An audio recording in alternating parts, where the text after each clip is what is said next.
Hello everybody, I got Gracie with today. So today we're gonna do a fun little senior video. Okay, so the first thing would be fitness. As long as your dog is still physically able to get around, why not keep using that body and make sure they at least maintain what they have?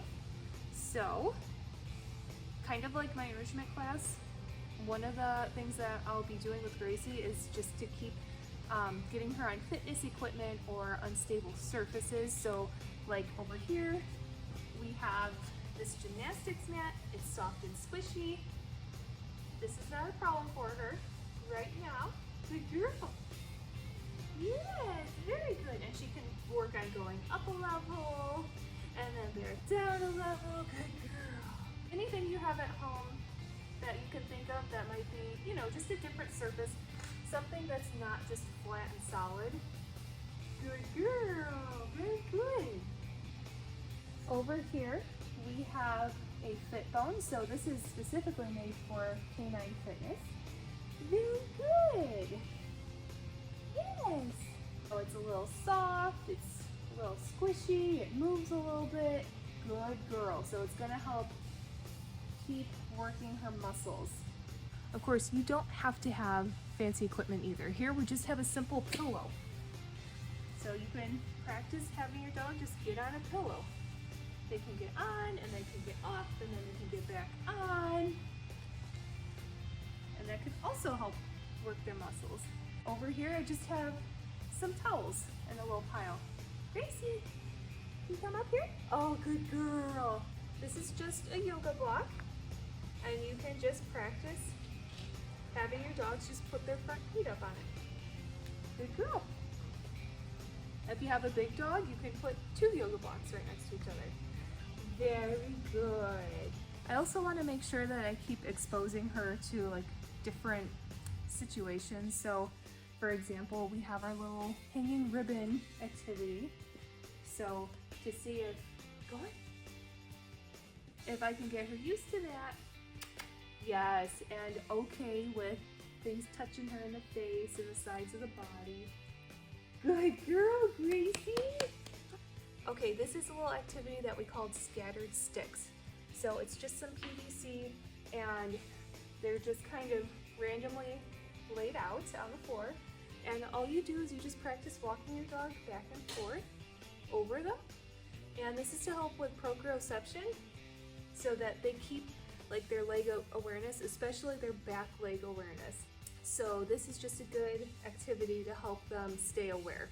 Walk through this. Oh, good girl.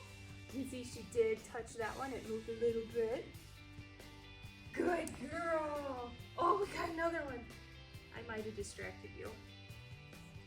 Very good. Now this next one is something I'll do with all my dogs at any given age. Basically practicing basic skills they already know, like sit or down, and just seeing where can they sit or down. Do they know sit on the floor? Would they sit in a chair or on the bed or in a hula hoop? So here's just 2 examples. Can you come up here? Twirl. Yeah, good girl. So she can twirl on the ground, she can twirl on a platform. Can you get in this hoop and twirl in the hoop? Oh, you twirl. Good girl. Good job, Grace. Okay, now we're gonna move on to more of like the fun things. So over here we have a snuffle mat, a dog puzzle, and the muffin tin game set up. So this is super fun enrichment, of course, for seniors and dogs of all ages. Here, Grace.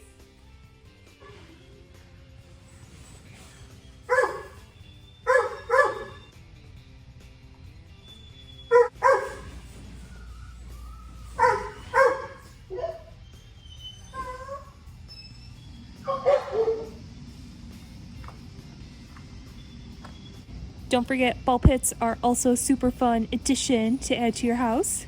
Okay, this is something I love to do with my dogs, inside or outside. I just simply hide treats around the house, and you were not supposed to come back this fast.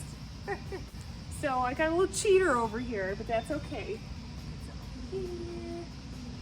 Put something here.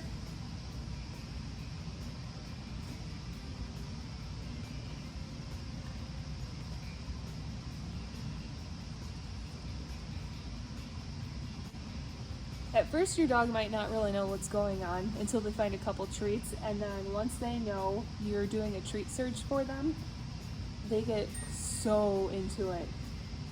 It's a lot of fun to do. So definitely, if your dog has a favorite treat, break it up real tiny and just hide it in one room of your house and let them go at it and have fun. Yeah, there you go, Grace. Good girl. Okay, this has been something on my to-do list, and it is to teach my dogs about scent work.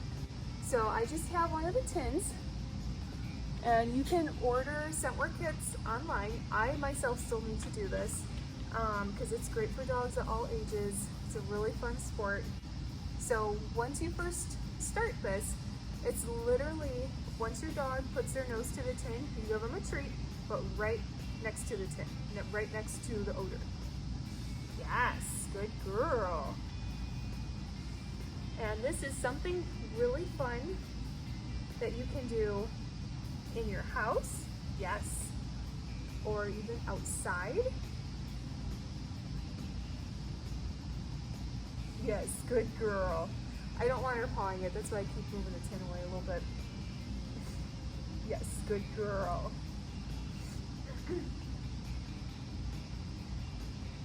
Yes. Let's see if she'll do it with the tin on the ground.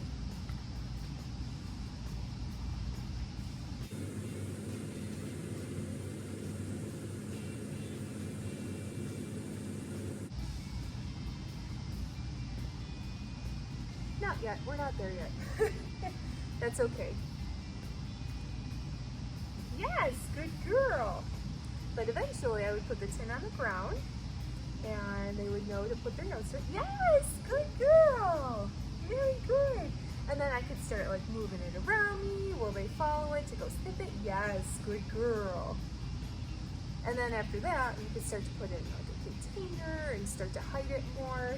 It gets a little more complicated. So if you have a scent work class near you, I would definitely recommend doing that so you know all the rules. And finally, for the end of this video, we have agility.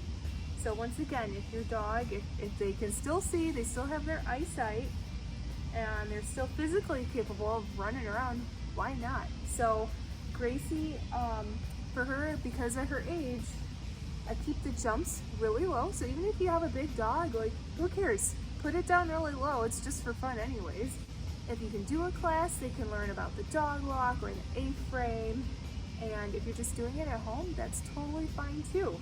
You could still do jumps. You could make makeshift jumps. I have stuff like that on my YouTube channel. And even as far as the tunnels are concerned, you could get smaller, like thinner tunnels that are not as expensive as actual agility tunnels. Just as a fun little thing for your dog to play around with and keep them active and busy. Let's go, Gracie. Good girl. Okay, that's it for this video. I hope you guys enjoyed it. Goodbye. We'll see you in the next video.